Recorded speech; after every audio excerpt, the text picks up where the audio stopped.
आज काट्दिन कुकुरले। Hey guys नमस्ते everyone, it's me Arun the brand new blog. So guys Arun फेरि आइसक्यो कति महिनापछि 6-7 महिना भइसक्यो होला ब्लग अपलोड नगरेको। मैले ब्लग चाहिँ गराउन गराएको थिएँ, बाइ द वे ब्लग त्यत्तिकै बसिरहेको थिएँ, मैले टाइम पनि भएको थिएन एडिट गर्न है। बेसिकली हाम्रो चाहिँ आइएफ बिएससी फरेस्ट्रीमा चाहिँ फर्स्ट इयर फर्स्ट सेमिस्टरमा चाहिँ टुर हुन्छ 14 दिनको। त्यसको चाहिँ मैले ब्लग गराएको थिएँ। टुर चाहिँ मेरो फागुनको 27 गतिदेखि चैतको 10 गतिसम्म थियो। सो त्यो ब्लग चाहिँ त्यत्तिकै बसिरहेको भने त्यसपछि चैतमा चाहिँ हाम्रो इक्जाम पनि थियो बाइ द वे, फेरि फाइनल फर्स्ट सेमिस्टरको। एन्ड त्यो इक्जाम दिएर पनि त्यसको रिजल्ट आइसक्यो, म पास भइसक्यो। एन्ड अहिले चाहिँ म गर्मी बिदामा छु, यता काउसरी आइसकेको घर। सो गर्मी बिदाको सदुपयोग गर्दै मैले चाहिँ भिडियोहरू सबै एडिटिङ गरेर भइसक्यो सबै डेको। मसँग चाहिँ डे 7 डे 14सम्मको चाहिँ एभाइलेबल छ मसँग चाहिँ, अलमोस्ट सब एडिट गरेर भइसक्यो मैले। अब मसँग चाहिँ डे 1 देखि डे 6 यो मोबाइलमा धेरै स्टोरेज फुल गरेर मैले साथीहरूलाई राख्न त्यतिकै तिनीहरूले फर्मेट भयो के भयो भन्दै थिएँ। इफ त्यो भिडियो पनि ब्लग पनि निकाल्न सके पछि हाल्छु। र त्यति वर्षको लागि मेरो डे 7 देखि डे 14सम्मको ब्लग हेर्नु न। हामी चाहिँ कोशी टापु, सागरनाथ सरलाई, त्यसपछि चितवन टिकौली अनि दामनतिर चाहिँ हाम्रो टुर थियो भने कोशी टापुको चाहिँ टोटल्ली ब्लग छैन। सागरनाथको चाहिँ सेकेन्ड लास्ट डेदेखिको ब्लग चाहिँ छ, डे 7देखि सुरु हो। सो अब गएर ब्लग हेर्नु। सो के आज हाम्रो डे 7 आज चाहिँ हाम्रो हिजो नभएको काम चाहिँ आज सम्पन्न हुन्छ। जस्तै कि प्रेजेन्टेसन भएको थिएन, हार्भेस्टिङ र छपान सम्बन्धी त्यो काम गरिन्छ आज। र सँगसँगै आज हाम्रो पेट्रोलिङको कुरा थियो। हिजो थियो पेट्रोलिङको कुरा प्रेजेन्टेसन पछि, बट प्रेजेन्टेसन भएन। सो प्रेजेन्टेसन भएपछि चाहिँ हाम्रो पेट्रोलिङ हुन्छ। भोलि चाहिँ हामी यो सागरनाथबाट चाहिँ हामी यहाँबाट निक्लिन्छौँ अनि हामी चाहिँ चितवन टिकौलीतिर चाहिँ हाम्रो अर्को डेस्टिनेसन हुनेवाला छ। त्यो सँगसँगै हामी यताबाटमा केही बेर बस रोक्ने कुरा पनि छ भन्ने सुनिरहेको थिएँ। एन्ड अब म चाहिँ फ्रेस हुन्छु, त्यसपछि कन्टिन्यू गरौँला। 2 hours later.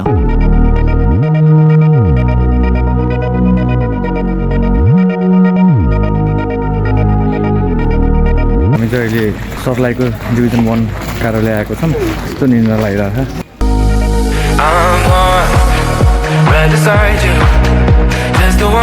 अन्जली यता 4वटा शब्द जाउँ न। केही भन्न चाहन्न, जतिखेर डिभिजन पढ्न मात्रै लहन। यहाँनिर ओरिएन्टेसन रहेछ, ओरिएन्टेसन दिनु पऱ्यो अनि त्यसपछि के गर्नु थाहा छैन। एडिट गरेर पनि राख्नुहुन्छ भिडियो? एडिट मैले अब छुट्टी इक्जाम बसेर राख्छु। विभिन्न किसिमका चाहिँ वन व्यवस्थापन पद्धतिहरू जिल्लामा रहेको अवस्था छ। हामीसँग सामुदायिक वन छ, 87वटा सामुदायिक वन छ, 87वटा सामुदायिक वन छ, साझेदारी वन छ 3वटा, कौलेती वन छ 19वटा, धार्मिक वन छ 2वटा। सो गाइस डिभिजन 1 अफिस सरलाईको बारेमा यसो ज्ञान दिनुभयो। एन्ड त्यसको नर्सरी फायरल्यान्डको बारेमा अहिले चाहिँ हामी नर्सरी हेर्न गइरहेको। त्यो सागरनाथमा चाहिँ अलि अस्तव्यस्त थियो, यसमा चाहिँ अलि राम्रो देखिएको टाढाबाट हेर्दा। एन्ड हेरौँ कस्तो छ।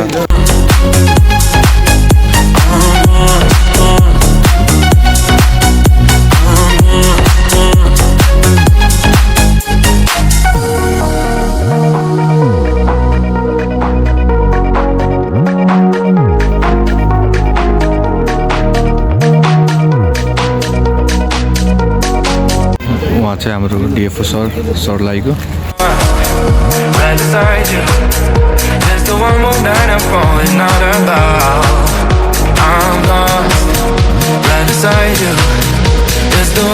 सो गाइज यहाँको प्रोग्राम भ्याइयो, नर्सरी पनि हेरियो, ओरिएन्टेसन पनि लियौँ।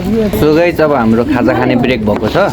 एन्ड हामी एउटा होटेलमा खाने भयो। हामी डिसाइड भएन के खाने के नखाने भनेर।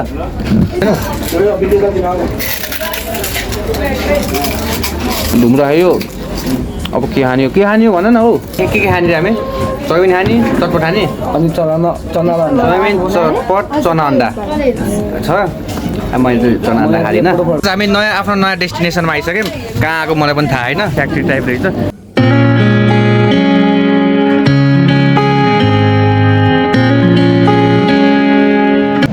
अरेन्ज प्याक उहाँले चाहिँ यो कम्पनीको फ्याक्ट्रीको बारेमा 2 शब्द बोल्दै हुनुहुन्छ।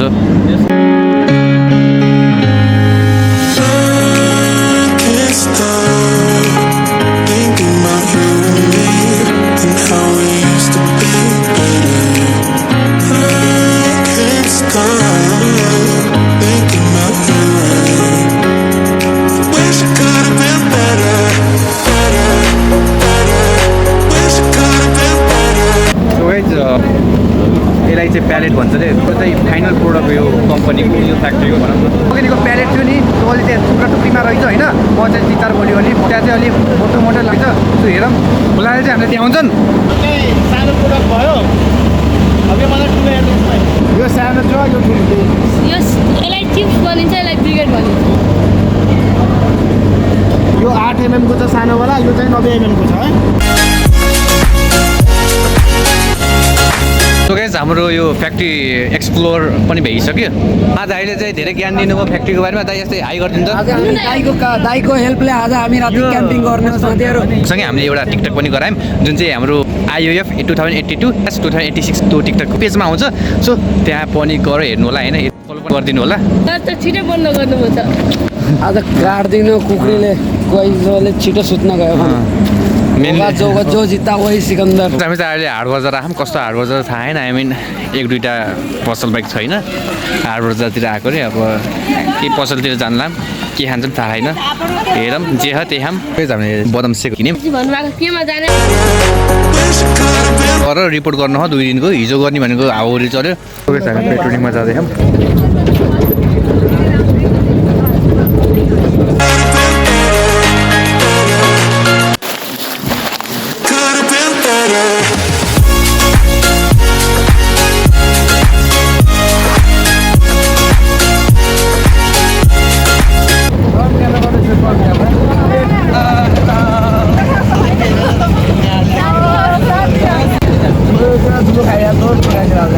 सो गाइस हामी चाहिँ अहिले पेट्रोलिङमा आएको छौँ हामी चाहिँ घुमिरहेको छौँ होइन जङ्गलभित्र छौँ नाइटमा हामी अहिले चाहिँ 11 बजी आइसकेको छ टोटली न्यू एक्सपिरियन्स छ भोइस पनि त्यत्तिकै डिस्टर्ब छ होला धन्यवाद आजको लागि यति मात्रै अब हामी सुत्न लागेको हौँ रातिको 1-2 बजिसकेको हो आजको लागि यदि यो भ्लग राम्रो हेर्नु भने चाहिँ च्यानललाई सब्सक्राइब गर्नु होला भिडियो लाइक गर्नु कमेन्ट गर्न सक्छ जसले म अर्को भिडियो हेर्छु त्यति बेला सबैलाई स्टे बाई